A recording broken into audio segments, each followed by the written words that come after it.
dear students that you are fine. Next हम देखेंगे classification of colloid on the basis of nature of interaction. Nature of interaction between dispersed phase particles and dispersion medium particles. So what will be the nature of interaction? Attraction कैसी होगी between the dispersed phase and dispersion medium particle? उसके base पे colloids जो है इनको हम classify करते हैं into two categories. One is known as lyophilic colloid and another is known as lyophobic colloids. So let's see, on the basis of interaction between dispersed phase and dispersion medium, we are having lyophilic colloid and second one is lyophobic colloid.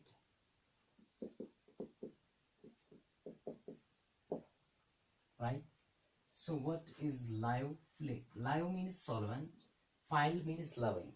अगर आपने याद रखा होगा, हमने पढ़ा था electrophile है, electrophile in 11. Electro means electron loving. तो यहाँ पे आप लिखेंगे it means solvent loving, solvent attracting, solvent loving. और यहाँ पे फिर इसका क्या मतलब होगा? Lyophobic, that means solvent hating, solvent hating, solvent repelling भी इसको हम कह सकते हैं.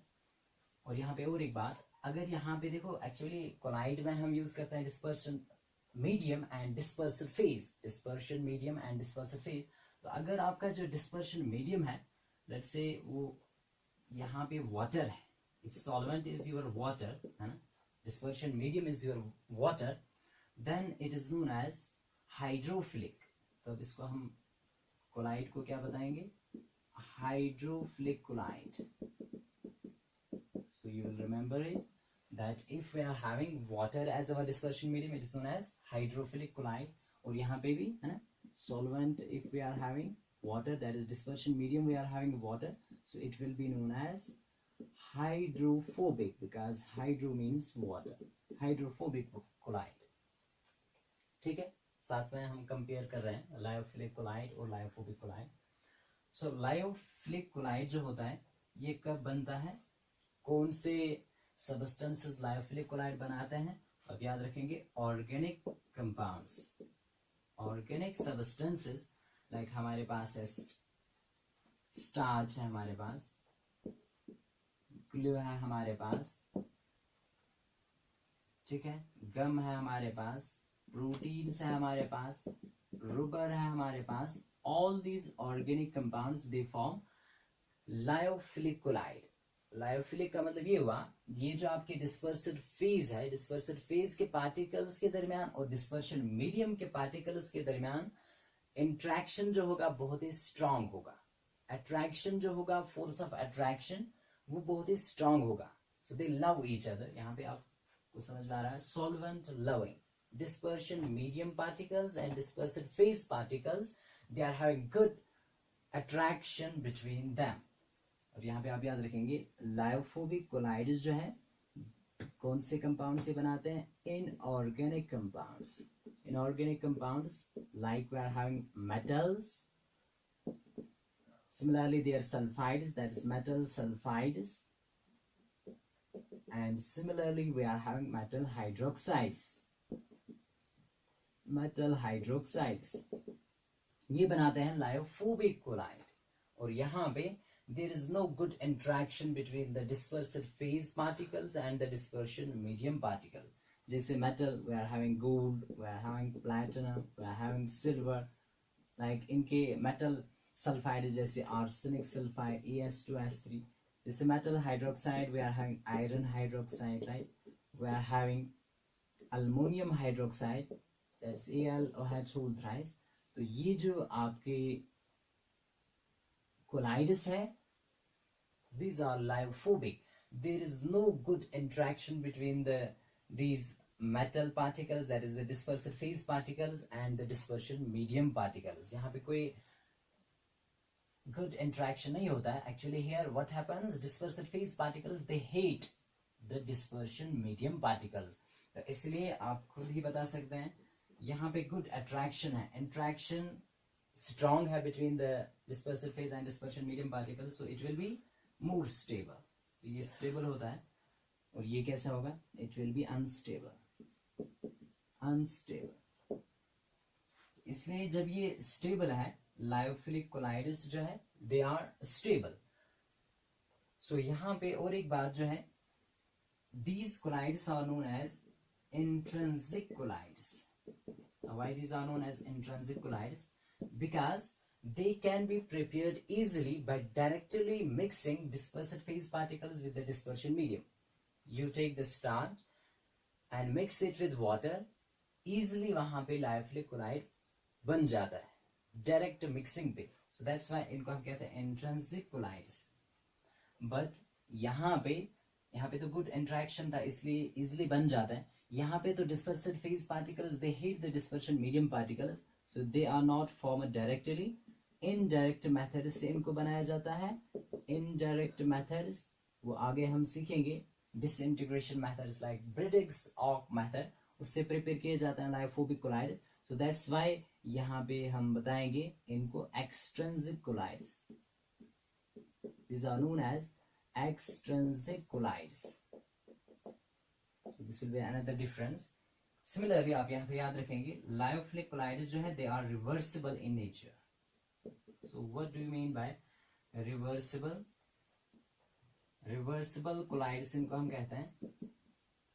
Reversible का मतलब ये है यहाँ पे that if these colloids we are separating the dispersion medium. Dispersion medium को हम separate कर रहे हैं dispersed phase है. Whenever we have a colloid, we are having dispersed phase and we are having the dispersion medium. अब अगर यहाँ पे लायोफिलिक कोलाइड को आप हीट कर रहे हैं, राइट, डिस्पर्शन मीडियम को सेपरेट आप कर रहे हैं, तो वहां पे बचेगा dispersed phase.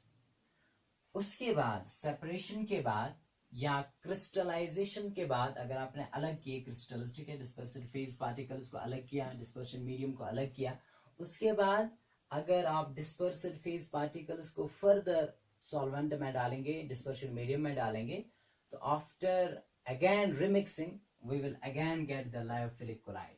So that's why हम कहते हैं these are reversible colloids. That means after separation of dispersion medium from the dispersed phase, either by heating or crystallization, ठीक है, then if we again mix dispersed phase with the solvent or dispersion medium, we will again get the lyophilic colloid. Hence they are reversible. और यहाँ पे आप याद रखेंगे lyophobic colloids जो होते हैं they are irreversible in nature, so we can call them as irreversible colloids. So what do you mean by irreversibility? It means that इसका मतलब ये हुआ कि अगर यहाँ पे हम क्या करेंगे, डिस्पर्शन मीडियम को अलग करेंगे, separate from the dispersive phase, ठीक है, और उसके बाद अगर हम फिर से चाहेंगे डिस्पर्सिव फेज को मिक्स करेंगे with the dispersion medium, we will not get back again the lyophobic colloid. So they are known as irreversible colloids. इनको हम further नहीं बना सकते हैं by again mixing the dispersive phase with the dispersion medium. So that's why इनको हम क्या कहते हैं, irreversible colloids. तो हमें ये समझ में आ गया कि लायोफिलिक कोलाइड्स जो होते हैं they are stable, but हमारे जो लायोफोबिक कोलाइड्स है they are unstable. Hence they can be easily precipitated by addition of electrolyte. ठीक है, यहाँ पे आप याद रखेंगे that these are stable towards electrolytes.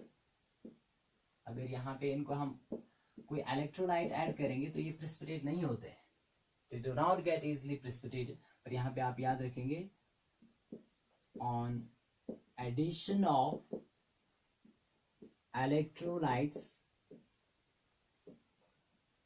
they get easily precipitated.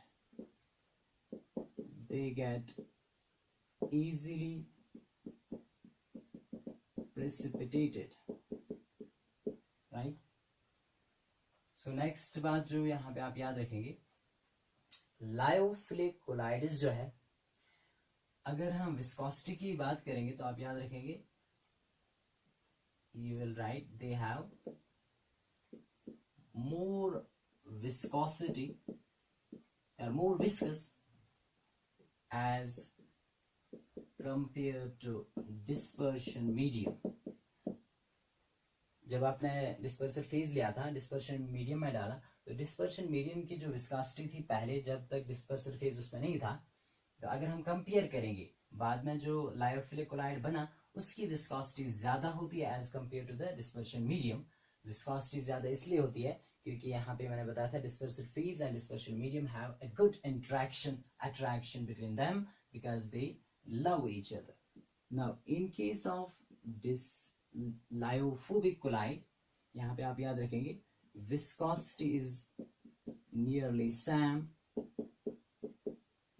Viscosity is nearly same as that of dispersion medium. यहाँ पे Sam होता है, कोई फर्क नहीं पड़ता है. नेक्स्ट अगर हम देखेंगे सरफेस टेंशन, तो आप याद रखेंगे they have less surface tension.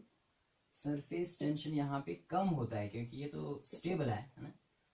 Less surface tension as compared to dispersion medium, as compared to dispersion medium.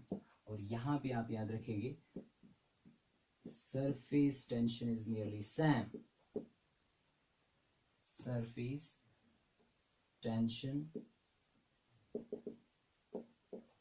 is almost same as that of dispersion medium. So right, तो इससे हमने सीख लिया कि we are having two types of collides, that is the lyophilic and lyophobic collide, on the basis of nature of interaction between the dispersal phase and the dispersion medium particles. Another difference which you can remember, that is, in case of lyophilic collide there is good interaction. The dispersal phase particles, they can easily interact with the dispersion medium particles. तो यहाँ पे हम फिर कहते हैं they are highly hydrated. ये जो collides होते हैं they are highly hydrated or solvated. ठीक है. और यहाँ पे हमने देखा that the dispersal phase particles, they hate the dispersion medium particle, means they are less hydrated. They are less hydrated. So this was the classification of collides on the basis of nature of interaction between dispersal phase and the dispersion medium particles. अब next जो हम यहाँ पे देखेंगे, that is the classification based on appearance. इसके साथ ये यहाँ पे हम complete करेंगे.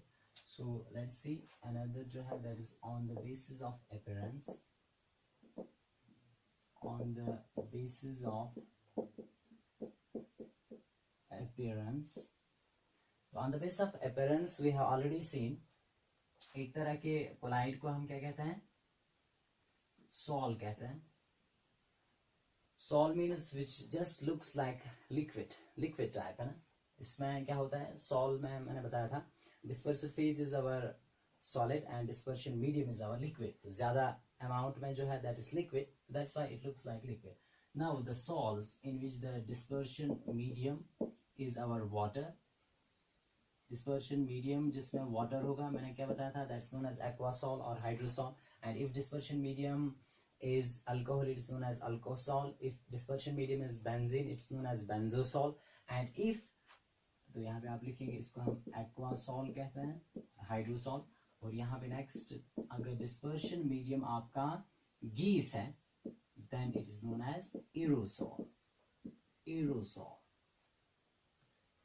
Next, तो ये था salt. Now another type of collide which is just having rigidity है ना, collide which possesses a rigidity, that's called the jail.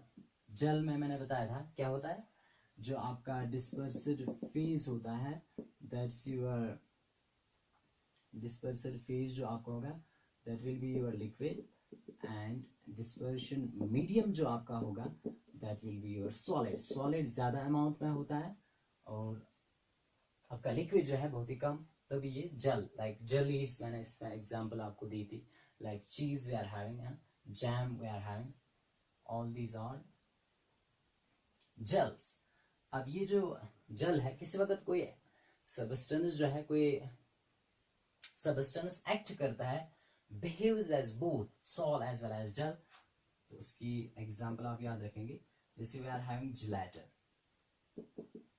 Gelatin जो है, जिलेटिन बिहेव्स एज बोथ, बहुत इंपॉर्टेंट पॉइंट रहेगा, behaves as both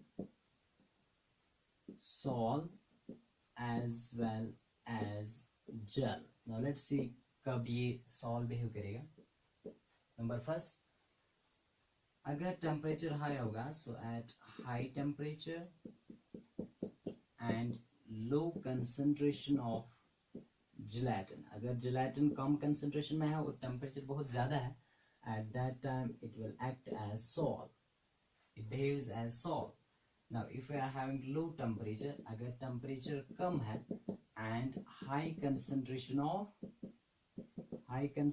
of gelatin, then it will behave as gel.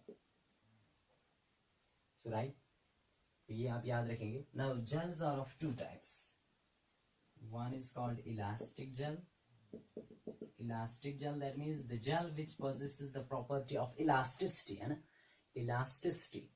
जैसे rubber is elastic in nature, can be stretched, then if we release the force it comes back to its original position, so elasticity।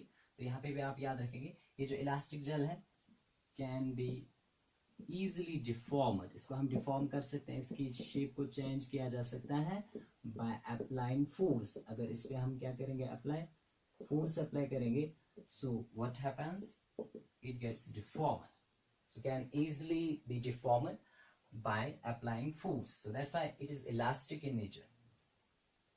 तो ये कैसे बनाया जाता है, we take the substance and dissolve it in warm water, तो वहां पे फिर उसको कूल किया जाता है, तो ये सेट हो जाता है, we get the elastic gel। for example, same gelatin जो है, it forms the elastic gel, your gelatin, it will form elastic gel।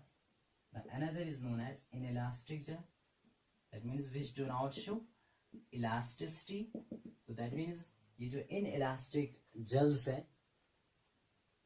they are rigid, ये कैसे होते हैं, ये rigid होते हैं, and they cannot be easily deformed by applying force, इनको easily हम deform नहीं कर सकते हैं।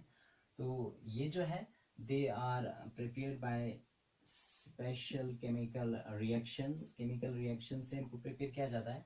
तो इसमें जो एग्जांपल है, जैसे हमारे पास है silica gel. Silica gel is an example of inelastic gel. कैसे प्रिपेयर किया जाता है, हमारे पास सोडियम सिलिकेट होता है Na2SiO3, इसको हम रिएक्ट करवाते हैं डाइल्यूट हाइड्रोक्लोरिक एसिड के साथ, what we will get sodium chloride NaCl twice, आप इसको बैलेंस कर सकते हैं, and what you will get silica gel SiO2 into X times water, ठीक है।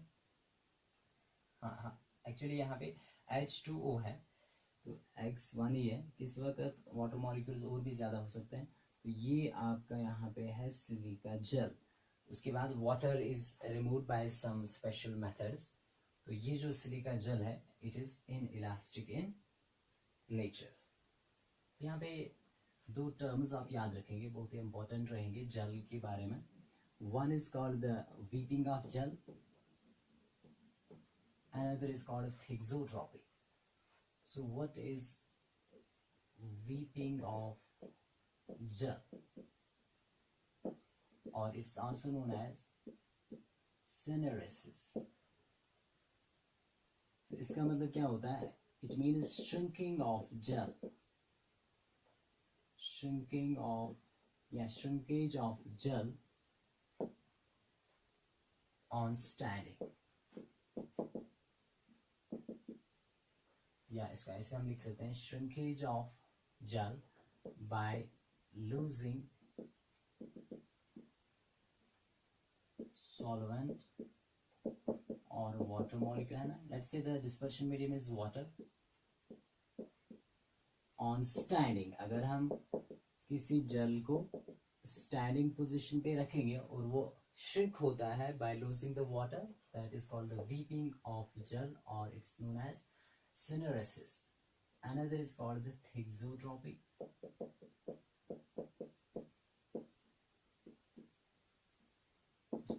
थिक्सोट्रॉपी का मतलब क्या होता है? अगर हम किसी वक्त जल को शेक करते हैं, on shaking a gel it becomes completely liquid, it looks like liquid, right? और उसके बाद उस लिक्विड को अगर हम फिर से कूल करेंगे तो वो सॉलिडिफाई हो जाता है. This process is reversible and it's known as thixotropy. So gels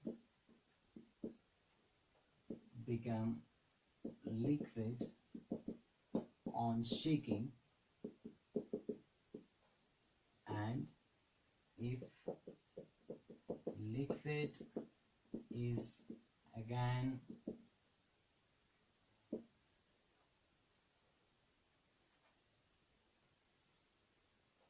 cooled and kept on standing, ठीक है. अगर फिर से इसको थोड़ा सा कूल करेंगे और स्टैंडिंग पोजीशन पे रखेंगे, it gets again setted, ये फिर से सेट हो जाता है, अपनी शेप फिर से रिटर्न करता है. so this process is reversible and it is known as thixotropy. जो प्रोसेस है रिवर्सिबल होती है, इसको हम थिक्सोट्रॉपी कहते हैं. फिर से मैं बता रहा हूं. So we are in thixotropy. Gels जो है, जब इनको हम क्या करते हैं, शेक करते हैं, तब ये लिक्विड स्टेट इख्तियार कर लेते हैं, और फिर से अगर इनको स्टैंडिंग पोजीशन पे रखेंगे तो ये फर्दर सेट हो जाता है. And this process is reversible and is known as thixotropy. So hope that you have understood this classification. Thank you for watching.